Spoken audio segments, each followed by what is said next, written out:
এটা আমাদের বাড়ির গোপাল, বাপের বাড়ির রাধাকৃষ্ণ গোপাল সবই আছে। আর আমরা আজকে গিয়েছিলাম গৌর মঠে, সেখানে ঠাকুরকে ভোগ নিবেদন করা হয়েছিল। অনেকেই বলে যে ভোগ দর্শন করলে নাকি দুর্ভাগ্য কাটে, সেই জন্যই আপনাদের কাছে আমি এটা শেয়ার করলাম।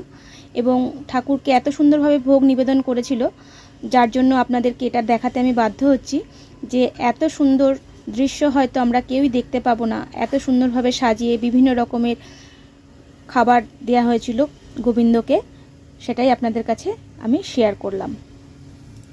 এটা আমাদের বাড়ির গোপাল, বাপের বাড়ির রাধাকৃষ্ণ গোপাল সবই আছে।